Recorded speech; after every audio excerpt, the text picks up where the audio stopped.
Alam mo, sa mga taon ng paglalakad ko sa mundong ito, sa pagmamasid sa mga tao at sa kanilang mga gawi, napagtanto ko ang isang malalim na bagay.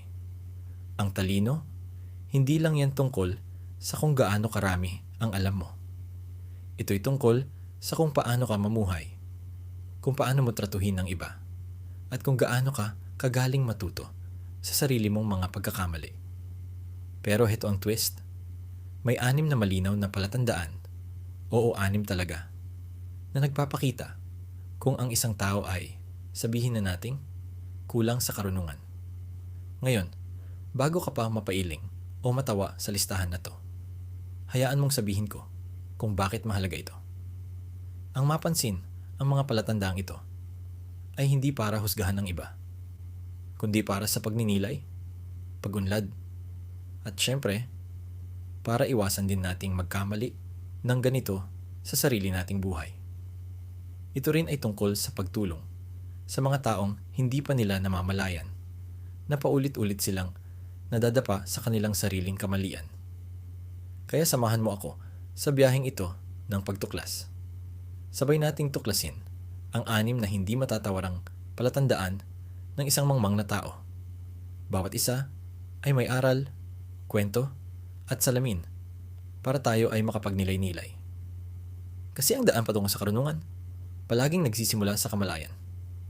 Handa ka na bang samahan ako? Tara, simulan natin. Unang palatandaan, saradong isipan. Ang saradong isipan ay parang kuta ng kamangmangan.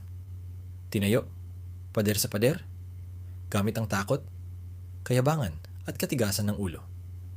Ang mga taong ganito, hindi lang tumatanggi sa mga bagong ideya, kundi hinaharangan pa mismo ang daan nila patungo sa sariling paglago. Nabubuhay sila sa isang kahon na puro luma at pamilyar na patakaran ang sinusunod at lahat ng naiiba agad na tinuturing na banta.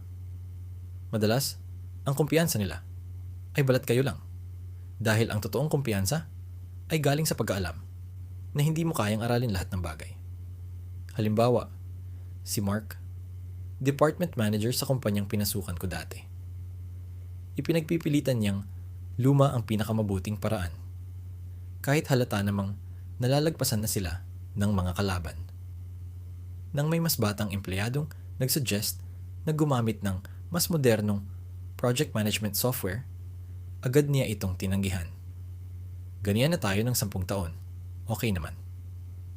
Ang nangyari, samantalang umuunlad ang ibang team, ang grupo ni Mark ay naiiwan at pabagsak. Imbes na kilalanin ang problema, sinisisi niya ang staff, ang market, at kahit ang swerte. Ngunit hinding-hindi ang sarili niyang pananaw.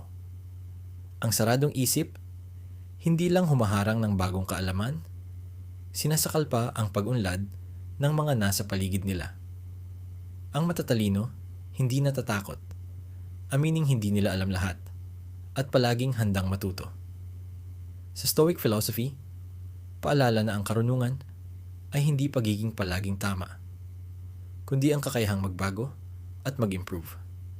Kung napapansin mo ito sa sarili mo o sa kasamahan mo, tandaan, ang pagtanggap sa pagbabago ay nagbubukas hindi lang ng personal growth, kundi pati ng mas produktibong trabaho. Laksan mo loob mong sabihing, nagkamali ako, gusto kong matuto.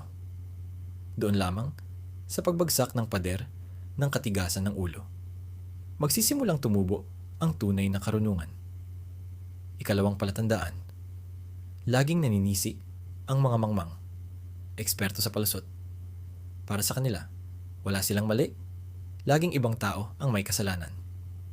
Palpak na project, masyadong mahirap ang market, hindi na promote, may favoritism ang boss. Pero, sa totoo lang, ang paninisi ay parang kalasag, parang proteksyon, para hindi nila harapin ang katotohanan sa sarili nila. Pero, ang kalasag na yan, nagiging kulungan din. Pinipigilan silang umunlad. Halimbawa, si Lisa, isang event organizer na nakatrabaho ko dati. Siya ang in charge sa isang malaking conference.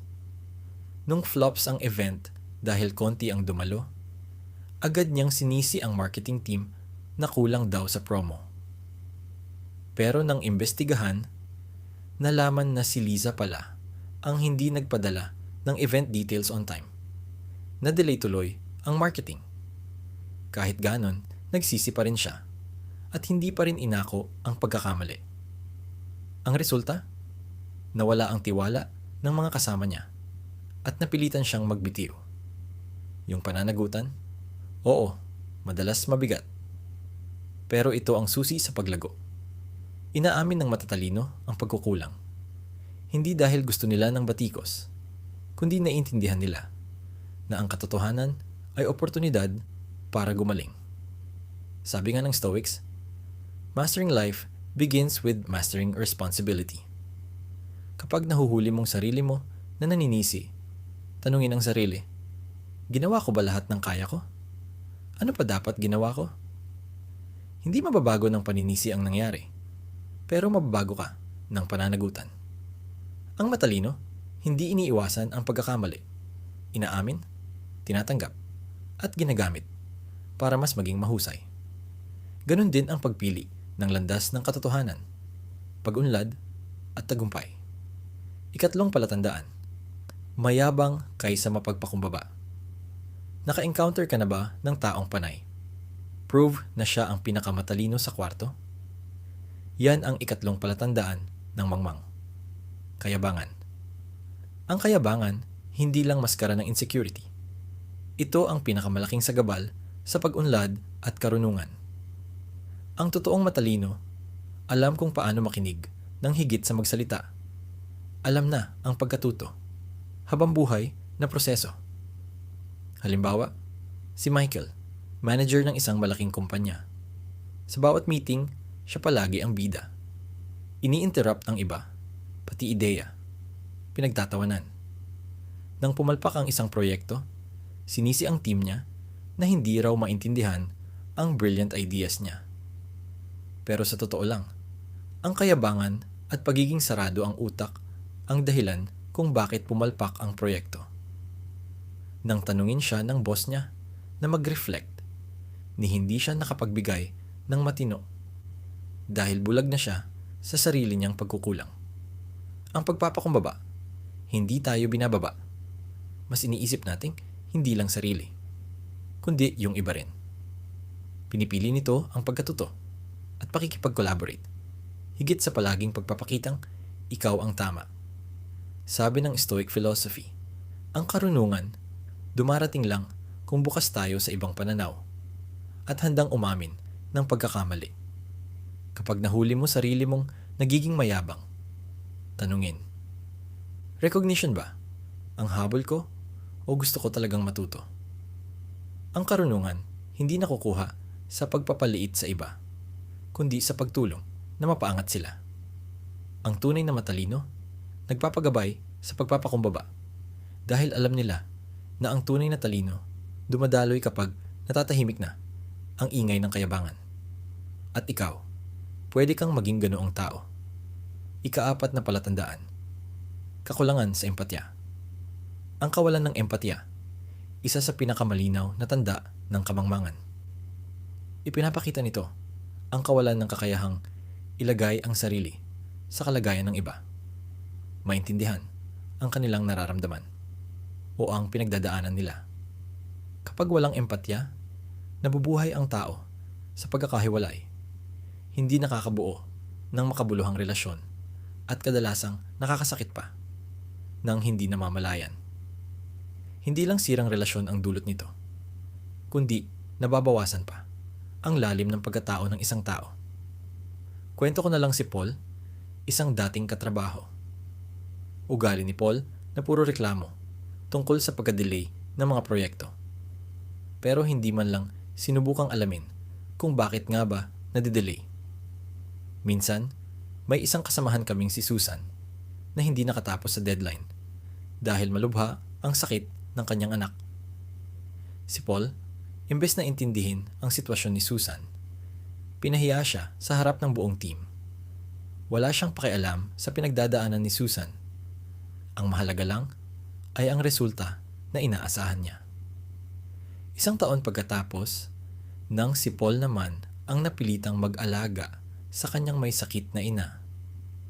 Doon lang niya na-realize kung gaano kasakit ang mga pabaya at walang pusong kritisismo niya noon. Ang kawalan ng empatya, hindi lang yan nagpapakita na malamig kang tao. Pinipiringan ka rin yan sa mga pagkakataong matuto at mag-grow sa pamamagitan ng relasyon mo sa iba. Tinuturo ng Stoic philosophy na ang tunay na talino ay hindi galing sa pag-alam ng lahat, kundi sa pag-connect ng malalim at makabuluhan sa kapwa. Ang mga walang empatiya, hindi lang nila pinayayaman ang spiritual na buhay nila, kundi unti-unti rin silang nag-iisa, naiiwan ng marka ng pagiging manhid. Tandaan, ang empatya ay hindi kahinaan. Ito ang tulay patungo sa karunungan at pagkatao. Kapag nagpa-pause ka at totoong nakikinig sa ibang tao, hindi lang ikaw tumutulong.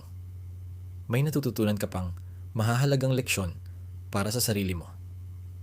Ang pusong marunong makiramdam ay nagbibigay kulay at yaman sa mundo mo, pati na sa pagharap sa komplikadong hamon ng buhay.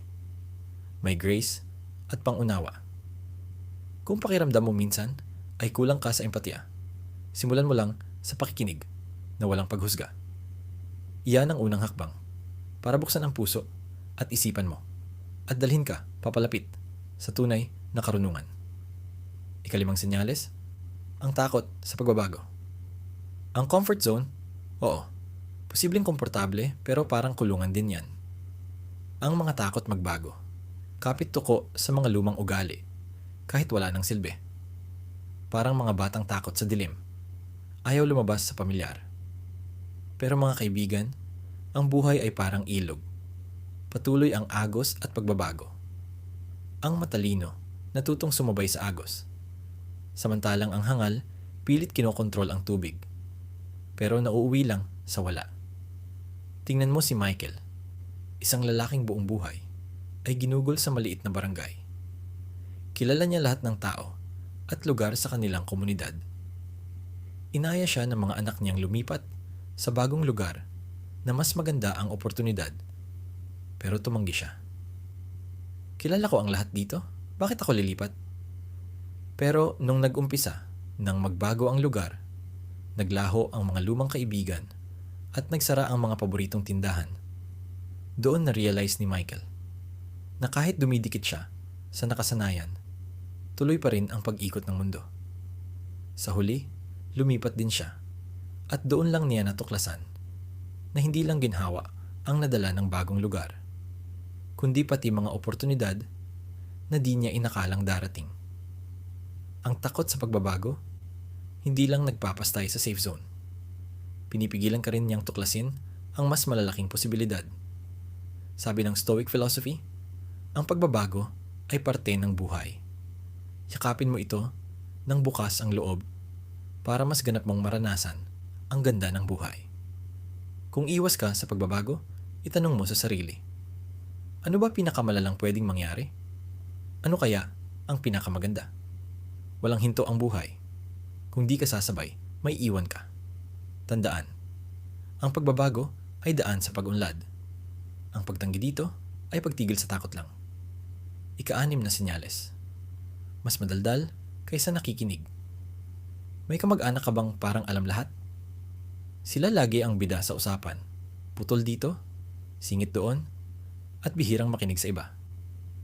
Senyalis ito ng taong mas mahilig magsalita kaysa makinig. Tandaan ang kahangalan. Gustong-gusto nilang marinig ang sarili. Hindi iniintindi ang opinyon ng iba. Nakadalasan, nagdudulot ng tensyon at nasisira ang relasyon sa pamilya. Kwento ko sa inyo si John, isang tatay na kilala ko noon. Kada hapunan, monopolyo niya ang usapan. Pag gusto ng mga anak niyang mag-share ng kwento tungkol sa eskwela, iniistorbo ni John para mailahad ang sariling mga kwento. Kapag may mungkahi ang asawa para mapabuti ang kalagayang pinansyal ng pamilya, binabypass ni John agad. Ito lang ang tama, ang turing niya. Ang malungkot, gumagapang na pala ang lamat sa pamilya nila dahil dito walang nakakaramdam ng halaga o respeto. Ang kakulangan sa pakikinig lalong nagpapalalim ng distansya. Ang pakikinig ay hindi passive. Kailangan ito ng effort at respeto sa ibang tao. Sabi nga ng Stoic philosophy, ang pakikinig ang susi sa pagkatuto at pag-unlad. Sa katahimikan, nakakahanap tayo ng malalim na pag-unawa at karunungan. Kapag puro salita, pero walang pakikinig, parang nagtatanim ka sa lupang walang laman, walang tutubo. Kung nare-relate ka kay John, ngayon na ang panahon para magbago. Sa susunod na magbahagi ng kwento ang anak mo o may opinyon ang asawa mo, tumigil sandali, makinig ng totoo. Hindi lang para sumagot, kundi para umintindi. Ganyan mo mas mapaayos ang relasyong pampamilya at lumika ng mas mapagmahal at magalang na kapaligiran. Ang taong matalino, marunong makinig. Ang hangal, puro salita. Nalagpasan na natin ang 6 na senyales ng isang stupid na tao. Pero bago ka mag-alala at tanungin ang sarili mo, ako ba ito? Teka lang. Kasi, sa totoo lang, lahat tayo may pagkakataon na nakapamalas ng isa o higit pa sa mga senyales na ito. Baka naging mayabang tayo. Masyadong kumapit sa comfort zone. O, aminado. Masyadong madaldal kaysa nakikinig. Ang mahalaga, ang matutunan mula rito ay hindi para manisi, kundi para umunlad. Tinuturo ng Stoic philosophy na ang karunungan ay hindi galing sa laging tama, kundi sa patuloy na pagkatuto, pag-amin ng pagkakamali at kagustuhang magbago. Ang bawat kilos na stupid, pwede mong gawing pagkakataon para maging mas matalino. Kung nararamdaman mong may tataka ng isa sa mga ito, ituring mo itong paanyaya para mag-evolve. Lumabas sa comfort zone, makinig pa, at yakapin ang pagbabago. Ang paglalakbay na ito, hindi para sa perpekto, kundi para sa matatapang.